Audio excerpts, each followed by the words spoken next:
opposition party leaders in Parliament are meeting today to discuss issues of national importance. The meeting, convened by the United Democratic Movement, will see political parties debating service delivery, state security, the Zondo and Mpati Commissions, lockdown and other issues. Newzroom Afrika's Athi Mtongana is standing by with Bantu Holomisa of the UDM. Athi, good afternoon to you. A very good afternoon to you, Dudu. Well, I don't want to waste any time then, because as you've mentioned, the issues that were discussed in that meeting are issues that I want Bantu Holomisa of the UDM to highlight. Thank you so much for your time. You convened this meeting. First of all, what prompted the urgency to call upon these other political parties to meet with you? Well, firstly, we have not met almost for 2 years now, and a lot has happened, and there are issues which we felt that, given that the parliament is all over, there's no parliament, so we had to look at that and see what should we be conveying to the citizens of South Africa. The forum which I chaired this morning made it clear that Parliament needs to be resumed as soon as possible, so that we can measure the accountability of the executive. So for them, they must look for an appropriate venue to do the work, so that we can sit in a full plenary. The other issue which was raised was the issue of the Zondo Commission. We discussed it thoroughly, and we resolved that we must establish a small committee of our whips with a view to meet the requirements as exposed in the commission. In other words, there are areas there where they might need legislative amendments. There are areas there which needs to be referred directly to the law enforcement agencies. But we resolved that we are going to meet the Speaker as leaders and talk to him about how do we prepare ourselves in dealing with the Zondo and Mpati Commissions of inquiries, because a lot of money has been used or wasted in those commissions, and we don't want those commissions reports to gather dust in their offices. Now, how parallel will that process work with regards to the Rules Committee? Because the Speaker already outlined in the Programming Committee meeting not so long ago that she will refer the Zondo report to the Rules Committee, which will subsequently find ways of how it will process the Zondo report. How will that process that you've spoken about today work with the one that she outlined as the National Assembly Speaker? We have taken a resolution that we need to establish ad hoc committees. So that will be the position of the opposition parties when they go to that meeting of Rules Committee or whatever. We have a position. The aim is to make sure that those findings and recommendations are implemented, and we are not going to rely much on the ruling party, because it's an affected party. And now, some of the issues that you also discussed, state security, what have you resolved in that front?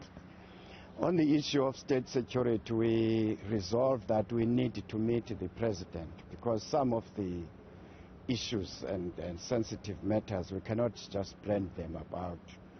But we are concerned that the lawlessness and the security of the country is vulnerable, especially when you see the vandalism of Eskom, railway lines. You ask yourself some question as to who is behind this. So as leaders, we deserve to be thoroughly briefed so that we can take decisions from an informed position. And issues affecting the people on the ground, service delivery was one of the issues that you pointed out? Yes, we did highlight that. I'll give you the speech. That is an ongoing program, because the issues right now, as we are talking, you will find that the government is not accountable. The executive in particular, when we want to ask questions, what's happening?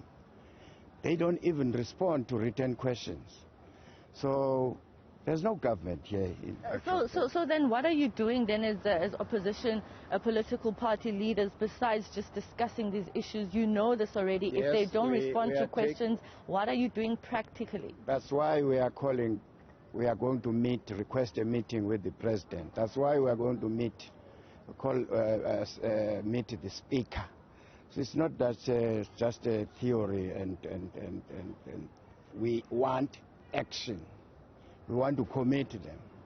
We want to tell them straight what is happening in this country. They are not having a monopoly to undermine the institutions of our democracy. All right, thank you so much, the leader of the UDM. I'm going to bring in John Steenhuisen, the leader of the Democratic Alliance, to quickly, John, if you can talk to us, the debate that's happening at 2 p.m. To discuss the impact of the conflict in Russia and Ukraine and possibly its impact then on the economy of the country. Yes, there's a lot of people who are saying this war has got nothing to do with us and therefore we shouldn't be involved. But it absolutely is going to have a lot to do with South Africa when we have seen rising food prices, and the cost of cooking oil as a basic food have already gone up by over 40 Rand from February last year to this year. It's going to go up more. When fuel prices go up and people have to pay more for taxi fare, and we can't keep generators going anymore because that's what Eskom's relying on us to burn diesel, because it's sitting at 30 to 40 Rand a litre. So this war very much has something to do with South Africa, and it's going to dig very, very deeply and very savagely into the back pockets of many, many South Africans. And we need to discuss what those impacts are going to be and why government has adopted the position that it has. It's all good and well to debate some of these issues which are already out in the public domain, but in essence, how is that going to change the impact then of the invasion in Ukraine? How are you as leaders of society going to ensure that we cushion the effects of what's happening abroad? Well, obviously we'll be making some of those suggestions later in the week when the President comes to questions, and there's some specific questions on that. But obviously we need to look at ways to mitigate against it, but also to see if we can get the government to change its stance on this matter. That's why you have a parliament, so parliament can express itself. The Constitution says we must be a forum for public debate, and I think it is important that government comes and levels with us why they've chosen the side of Russia in this particular conflict, and whose interests that they were representing when they did so. So I think these are all issues which need to be discussed today, but certainly a bit later in the week you'll see the issues around inflation and food prices very much going to be on the order paper on Thursday. John, there are also various opinions that have come up at the back of what's happening abroad. Many other people in South Africa feel that South African leaders are not taking some of the issues in the African continent as seriously as what's happening in Russia and Ukraine. And they've also lashed out at the DAs, the official opposition party, on silence on other issues in the continent, but they are very much vocal about what's happening in Ukraine and Russia. We've not been silent on other issues on the continent. We're at the forefront of calling the government out on its quiet diplomacy in Zimbabwe, and we continue to do so because a lot of people don't realize that there's oppression of the opposition taking place in Zimbabwe as we speak today, including the breaking down and denigration of opposition parties. That we've got a problem in Western Sahara. We've spoken out on that issue. So we're not silent on it. What we are going to call the South African government out on is its hypocrisy. It's got a lot to say about the issues around the Middle East, and they've spoken about a lot in Parliament. We've had endless debates and motions about the Middle East here, but here South Africa's government doesn't want to talk about it or doesn't want to take us into their confidence. Briefly, a quick comment on the state of disaster as things stand. Well, it's an absolute disaster, and frankly, the only state of disaster that exists in South Africa is the cabinet that is presiding over us and making these terrible decisions. It's going to be another month of no tourists. It's going to be another month of South Africa's government on the neck of the people of South Africa. It's going to be another month of tying people up with red tape and silly regulations that we don't need. We've had the longest period now of no COVID deaths. It makes no sense whatsoever to keep the state of disaster in place. What you're seeing here is a government that's tasted power and now doesn't want to let it go. All right, thank you so much for your time. John Steenhuisen, the leader of the Democratic Alliance, also the leader of the UDM, Bantu Holomisa, talking to us about two separate issues that have been taking place. And, well, the issue that will be taking place is the debate at 2 p.m., which John is now preparing to go to. And the issue that Bantu Holomisa spoke about was the meeting of the opposition parties here in Parliament.